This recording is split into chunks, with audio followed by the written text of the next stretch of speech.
یاجوج و ماجوج کون ہے؟ یاجوج و ماجوج دو قبائل کے نام ہیں جو ایک ساتھ رہتی ہیں۔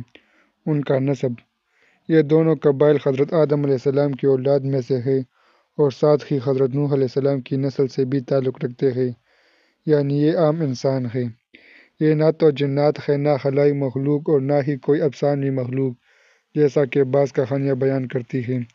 ان کا ماضی: یاجوج و ماجوج طویل عرصے تک باقی انسانوں سے الگ تھلگ رہے، جس کی وجہ سے وہ تہذیب و تمدن میں باقی دنیا سے پیچھے رہ گئے۔ ذوالقرنین کے زمانے میں یہ لوگ دو پہاڑوں کے درمیان رہتے تھے اور لوگوں کو لوٹ مار، قتل و غارت اور فساد سے تنگ کرتے تھے۔ ایک مومن بادشاہ جو زمین پر سفر کرتا تھا اور لوگوں کو رب العالمین کی طرف بلاتا تھا۔ اس کے پاس ایک بہت بڑی اور طاقتور فوج تھی۔ وہ اپنی فوج کے ساتھ زمین کے مشرق و مغرب کا سفر کرتا تھا۔ اللہ نے اسے حکمت، العلم اور علم، قوت اور ایمان عطا کیا تھا۔ ذوالقرنین اپنی عظیم فوج کے ساتھ زمین کے مشرق و مغرب کا سفر کر رہا تھا، لوگوں کو رب العالمین کی طرف بلاتا تھا، یہاں تک کہ وہ ایک ایسی قوم سے ملا جو دو پہاڑوں کے قریب رہتی تھی، لیکن وہ ان کی زبان نہیں سمجھتا تھا۔ اس نے ان کے درمیان ایک مترجم رکھا۔ ابن کثیر اپنی تفسیر میں لکھتے ہیں کہ اس نے ان کے درمیان درجنوں ترجمین رکھے تھے تاکہ وہ سمجھ سکے کہ وہ کیا کہہ رہے ہیں۔ وہ لوگ ذوالقرنین سے کہنے لگے، "اے ذوالقرنین، ہمیں یاجوج و ماجوج سے بچاؤ۔" ذوالقرنین نے پوچھا، "یاجوج و ماجوج کون ہیں؟"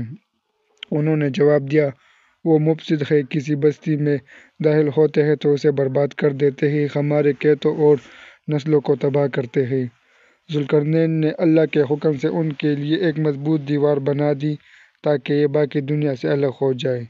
ان کی کثرت: یاجوج و ماجوج کی تعداد بہت زیادہ ہے۔ قیامت کے دن اللہ تعالیٰ حضرت آدم علیہ السلام سے فرمائے گا، "اے آدم، اپنی اولاد میں سے جہنم کے لیے افراد نکالو۔" آدم علیہ السلام پوچھیں گے، "کتنے؟" اللہ فرمائیں گے، "ہر 1000 میں سے 999 جہنم میں اور 1 جنت میں۔" یہ سن کر صحابہ کرام خوفزدہ ہو گئے اور پوچھا، "یا رسول اللہ صلی اللہ علیہ وآلہ وسلم، وہ ایک کون ہوگا؟" رسول اللہ صلی اللہ علیہ وآلہ وسلم نے فرمایا، "وہ ایک تم میں سے ہوگا اور 999 یاجوج و ماجوج میں سے ہوں گے۔" یاجوج و ماجوج کے کفری عقائد: یاجوج و ماجوج کا خروج قیامت کی بڑی نشانیوں میں سے ہے۔ جب وہ دیوار سے باہر نکلیں گے تو زمین پر فساد مچائیں گے۔ ان کی کفر کی شدت کا یہ حال ہوگا کہ وہ آسمان کی طرف تیر پھینکیں گے اور جب وہ تیر خون سے واپس آئیں گے تو وہ دعویٰ کریں گے، "ہم نے زمین والوں کو زیر کر لیا اور آسمان والوں پر بھی غالب آ گئے۔"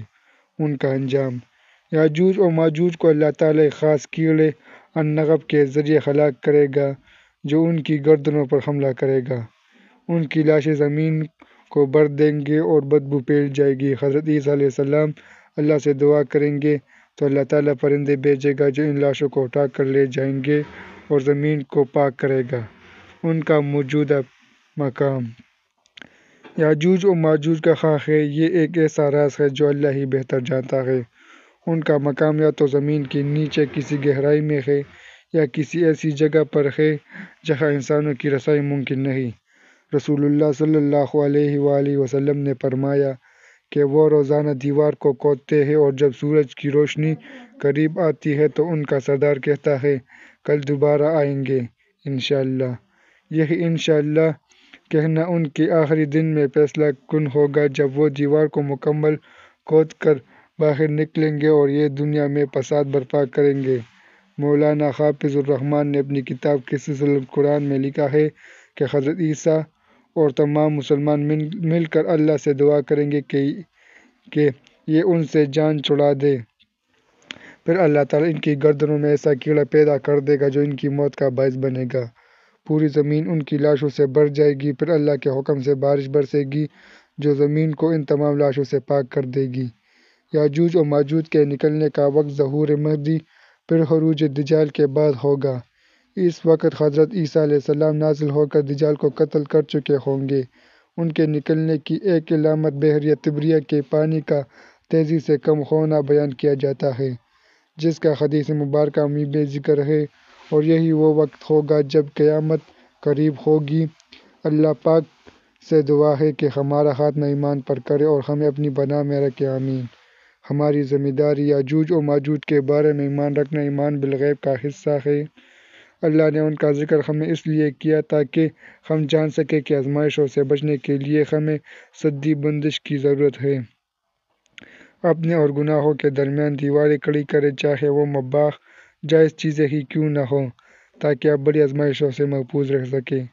جنت ان لوگوں کے لیے ہے جو اللہ کی رضا کے لیے ہر آزمائش کا سامنا کرے۔